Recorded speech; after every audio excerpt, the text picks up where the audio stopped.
Olá você, seja bem-vindo ou bem-vinda ao canal Dia de Matemática. Sou o professor Jefferson Alexandre, professor no IFRN Campus Ceará-Mirim. Hoje nós iremos continuar o nosso curso de Matemática Básica 1. Nas aulas anteriores vimos algumas propriedades e características das funções afins.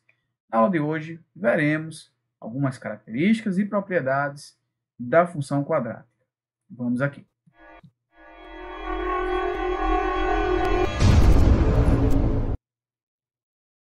Já estamos aqui de volta, espero que você esteja em um ambiente tranquilo, silencioso, confortável, para que possa fazer o melhor proveito dessa aula, tá bom? Então, tema de hoje, função quadrática, né? Vai lembrar muito as equações do segundo grau que nós víamos aí no nono ano. Vamos aqui. Quando nós falamos de função quadrática, né, nós temos algumas aplicações na própria matemática, algumas em outras ciências. Trago algumas para vocês. Ó, na própria matemática, nós podemos falar aqui do número de diagonais de um polígono. Então, temos aí que o número de diagonais é dado por D, que é igual a n vezes n menos 3 dividido por 2. Notem que quando multiplicamos n por n, temos uma expressão quadrática, tá bom? Outro exemplo aqui, nós temos queda livre, né? Que temos uma expressão aqui, que o t também está ao quadrado, uma expressão quadrática. E o lançamento oblíquo, né, que vocês veem que o movimento ele é parabólico. Então, como nós vimos no primeiro ano, quando estudamos função quadrática, nós temos aí 3 exemplos de aplicações da função quadrática. Mas vamos relembrar aqui qual é a definição de função quadrática. Então, olha só. Uma aplicação f de reais em reais recebe o nome de função quadrática ou polinomial de segundo grau quando associa a cada x real o elemento ax ao quadrado mais bx mais c também real, em que a, b e c são os parâmetros ou coeficientes da função e são números reais com uma restrição sobre o a que deve ser diferente de zero. E daí eu quero fazer duas observações. A primeira observação é sobre a nomenclatura. Como assim nomenclatura? Em geral, alguns professores podem chamar a função de função do segundo grau. No entanto, como eu falei anteriormente, quando estudamos funções afins, que a função ela não tem grau. Então, não existe função do terceiro, função do primeiro grau. O que existe é que a lei de formação dessa função é um polinômio, que pode ser de grau 1, de grau 2, de grau 3. Então, nesse caso, a função quadrática ela é definida, a lei de formação dela é um polinômio de grau 2. Então, a maneira correta de chamar é função polinomial do segundo grau, e não apenas função do segundo grau. Entendo muito tranquilamente que chamar de função de segundo grau é meio que uma abreviação, que não vai se fazer confusão, mas não custa nada demais ensinar a maneira correta, né? Então, qual é a lei de formação? Está aqui, ó. A lei de formação é f de x igual a x2 mais bx mais c, com a diferente de zero. E a segunda observação, né, eu falei que eram duas, a segunda observação é que o a tem que ser diferente de zero. Porque se o a for zero, nós temos que o termo ax ao quadrado fica sendo zero. E daí o nosso polinômio, na melhor das hipóteses, será do primeiro grau e não configurará uma função quadrática. Exemplos de funções quadráticas estão aqui. Ó. Primeiro, x ao quadrado mais 5x mais 3, em que a é 1, b é 5, c é 3. F de x igual a menos 2x ao quadrado menos 7x. Notem que está faltando o termo independente. E daí nós dizemos que ele é zero. E essa função ela é representada por um polinômio incompleto. E aqui nós temos f de x igual a menos 5x ao quadrado. Que aí estão faltando os parâmetros b e c. Ambos vão ser iguais a zero. Mas é ainda um polinômio de grau 2. Por isso ainda é uma função quadrática. Quero chamar a atenção de vocês para o seguinte agora. Essa daqui é a maneira mais conhecida, né, de representar uma função quadrática, porém não é a única e para algumas situações nem é a mais simples. A depender da situação, se você conhece a forma canônica, que é a que eu vou apresentar para vocês agora, torna mais simples a resolução. Não se assustem, vou explicar com detalhes o que está aqui para vocês na tela, tá bom? São apenas algumas manipulações algébricas que não são muito difíceis de compreender. Vamos aqui, ó. Primeiramente, temos a função na maneira que nós a conhecemos, né? Ó, ax2 mais bx mais c. Qual é o primeiro passo? Colocar o a em evidência, e eu posso fazer isso, né, sabendo que o a é diferente de zero. Porque quando eu coloco o a em evidência e ele não faz parte nem do segundo nem do terceiro termo, então quer dizer que em algum momento vai aparecer o a dividindo. E daí eu tenho que ter como garantia que esse a não pode ser zero. Porque se houvesse a possibilidade dele ser zero, eu não poderia estar fazendo essa manipulação algébrica, tá bom? Então, vamos lá, como a é diferente de zero, eu posso fazer isso. Só coloquei o a em evidência. Segundo passo. Quando você soma e subtrai uma quantidade igual, mesma quantidade, você não altera o seu resultado. Por exemplo, o 2, ele continua sendo 2 se eu somá-lo com 10 e subtrair 10 depois. Ou se eu somar 50 e subtrair 50. Ou seja, se eu somar e subtrair a mesma quantidade, o número continua sendo o mesmo. Aí você deve perguntar, professor, mas por que, que eu iria somar e subtrair a mesma quantidade? Simplesmente por conveniência.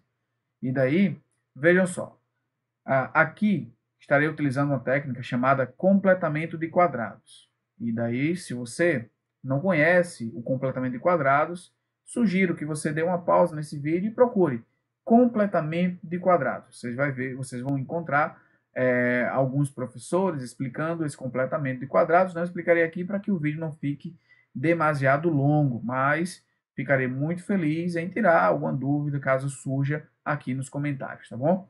Então temos aí, ó, o que foi que eu fiz? Convenientemente, peguei o b ao quadrado sobre 4a ao quadrado, somei e subtraí.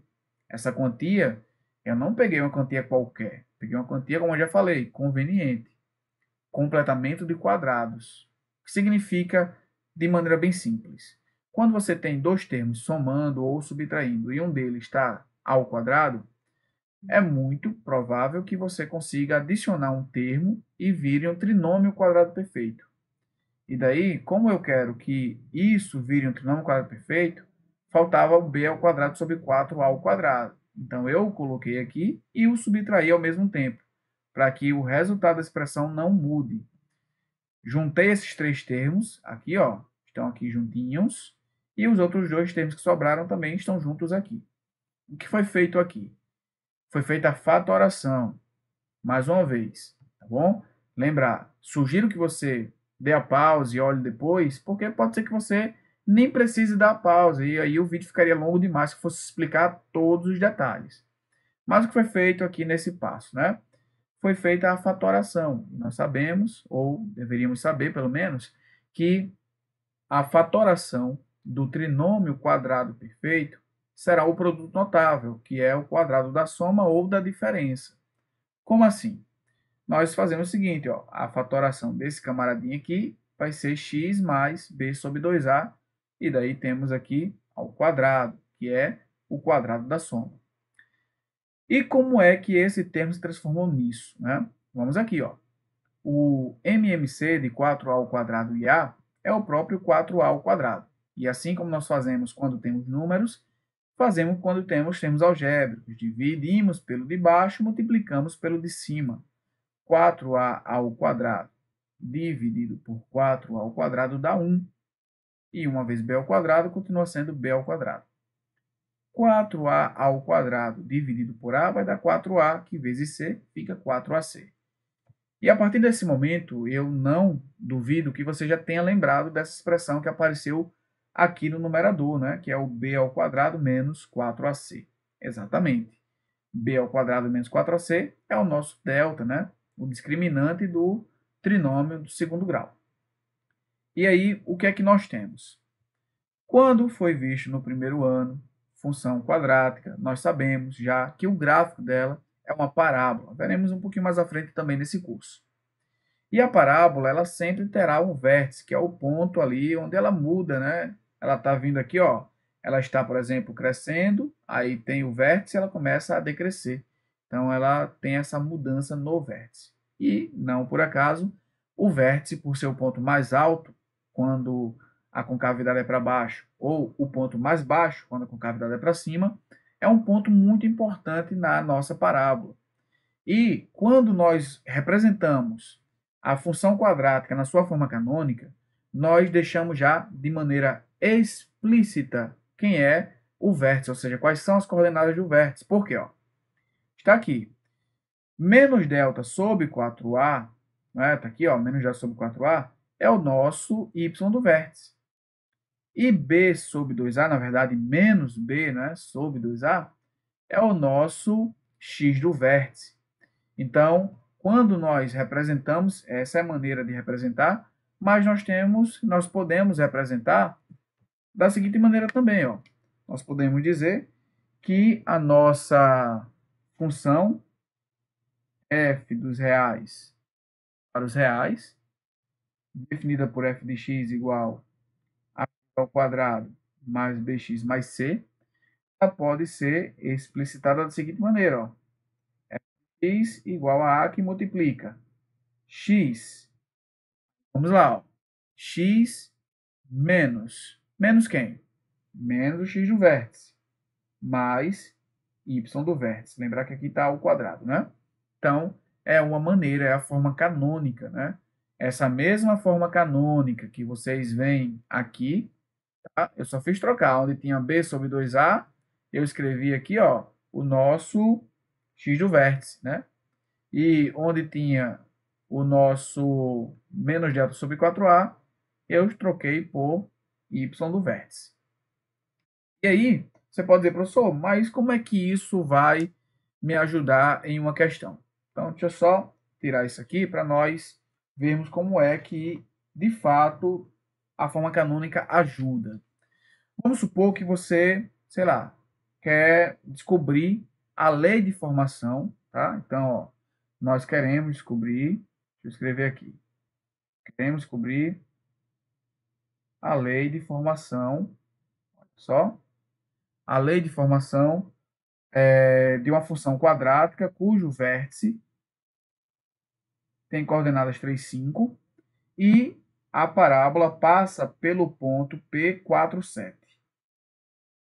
Se nós não soubéssemos da nossa forma canônica, nós teríamos, vou até escrever aqui para não esquecer, ó, a nossa forma canônica, f de x igual a que multiplica x menos x do vértice mais y do vértice. Se nós não tivéssemos essa forma canônica, teríamos que montar provavelmente um sistema de equações. Muitas vezes é um sistema com 3 equações, que para resolver precisa ali, né, muitas vezes calcular determinantes, fazer escalonamento, mas nessa situação não. Na situação, como eu tenho o x do vértice e o y do vértice já é a forma canônica, basta fazer uma substituição. Então vamos aqui, ó. Fazendo a substituição, temos isso aqui vai ser igual a que multiplica x menos o x do vértice é 3, mais o y do vértice, e o y do vértice é 5. Bom, pessoal, o que é que nós temos aqui? Quase já determinada a nossa função. Lembrar do quadrado, né? Esqueci do quadrado aqui, ó. Vamos lembrar do quadrado. Aqui é o quadrado, logo, aqui também será o quadrado. A nossa formulazinha, vamos assim dizer, da função quadrática está quase concluída, né? Falta apenas descobrirmos aí qual é o valor de A. Como é que nós fazemos para descobrir o valor de A? Simples. Podemos usar o ponto que nos foi dado. O que significa esse ponto que foi dado? Que quando o y é 7, o nosso x vale 4. Então, deixa eu só sair daqui rapidinho. Olha só, sair aqui, frente, para vocês para nós ganharmos um pouquinho mais espaço aqui no quadro. Então, pessoal, eu vou fazer essa substituição. Por quê? Porque o f de x nós sabemos que é o y, né? Então, vamos trocar isso aí. Então, vejam, quando nós trocamos o y por 7, então fica com 7 igual a que multiplica o x, vamos trocar por 4, menos 3 ao quadrado, isso aqui, ó, mais 5. 4 menos 3 é 1, 1 ao quadrado é 1 mesmo, vezes A vai dar A. Ficamos com 7, é igual a mais 5. Ou seja, Esse 5 que está positivo passa para cá negativo. Ficamos então que o nosso A é igual a 2. Então, quer dizer que a nossa expressão já está quase completa. Ó. Já sabemos que o A ele é igual a 2 aqui. Pronto, é só trocar o A por 2 agora. Ficamos com o seguinte, ó. Isso quer dizer que a nossa função, né, a nossa lei de formação, f de x, vai ser igual a 2, que multiplica x menos 3 ao quadrado mais 5. Ela já está apresentada de forma completa, mas está na sua forma canônica. Se nós quisermos a forma que nós conhecemos, com os coeficientes a, b e c, temos que fazer aqui, desenvolver esse produto notável, ficando com o seguinte, ó, 2 que multiplica quadrado do primeiro, menos 2 vezes o primeiro vezes o segundo, ou seja, 6x, mais o quadrado do segundo, que é 9. Isso aqui, mais 5. E aí, fazendo continhas aqui, temos, ó, 2x ao quadrado, vou escrever, 2x ao quadrado, menos 12x, mais 18, mais 5. E agora, é só fazer 18 mais 5, que vai dar 23. Ou seja, a nossa f de x, só, f de x vai ser igual a 2x ao quadrado, menos 12x, mais 23. Ou seja, o A é 2, o B é menos 12 e o C é 23. Bom, então espero que vocês tenham compreendido essas duas maneiras aí de representar a função quadrática. Agora que nós já vimos, né, as duas maneiras de representar a função quadrática, nós podemos continuar aqui e falar dos zeros da função. Vamos lá, olha só. O que são os zeros? Os zeros, ou raízes da função quadrática, são valores de x reais, tais que a função vai retornar zero, ou seja, f de x é zero. Portanto, as soluções da equação do segundo grau, ax ao quadrado mais bx mais c igual a zero. Então, se eu quero encontrar os zeros ou raízes da função, eu transformo a função em uma equação, porque eu quero que ela seja igual a zero. Então, se eu trocar o f de x por zero, o que era uma função vira uma equação. Então, vamos lembrar do seguinte. Vou aqui para um exemplo. Ó. Encontre os zeros da função definida nos reais, dada por f de x igual a x ao quadrado mais 4x menos 5. Mas, antes de resolver essa questão, eu vou trazer aqui aquele post-it que todo aluno que se preza tem aquele lugarzinho onde ele faz as anotações. Então, aquele post-it aqui, ó, temos, se o discriminante, vamos lembrar lá do nono ano, ó, se o discriminante é maior do que zero, temos duas raízes reais e diferentes. Ou seja, são dois valores diferentes. Se o delta é igual a zero, é um outro erro que algumas pessoas cometem, dizer que tem apenas uma raiz. Mas não, continua tendo duas raízes reais, só que são iguais. E se o delta for menor do que zero, a função ela não admite raiz real. Delta negativo, como o delta estará dentro de uma raiz, né, então não admite aí valor real. Bom, vamos aqui então para a nossa resolução. Deixa eu puxar isso aqui, olha só. Temos o seguinte, o nosso discriminante é b ao quadrado menos 4ac, fazendo as substituições, né, ó, a é 1, b é 4, c é menos 5, encontramos delta 36. Se delta é 36, nós sabemos então que é positivo, tem duas raízes reais e diferentes. Vamos para a fórmula de resolução da equação quadrática, equação de segundo grau, que muitas pessoas atribuem a Bhaskara, né? Mas que não é bem assim. Vamos aqui, ó. A formulazinha é menos b mais ou menos raiz de delta sobre 2a. Fazendo as devidas substituições, o x' usa o sinal de mais, x duas linhas o sinal de menos, e encontramos como raízes 1 e menos 5. Como já esperado, temos aí as duas raízes, 1 e menos 5. Para que não se alongue demais, esse vídeo e estarei parando por aqui. Mas lembrem-se, continua nos próximos episódios. Nós ainda trataremos muitas e muitas coisas sobre função quadrática. Espero que vocês tenham compreendido. Aquele abraço, se cuidem, fiquem com Deus. Até a próxima.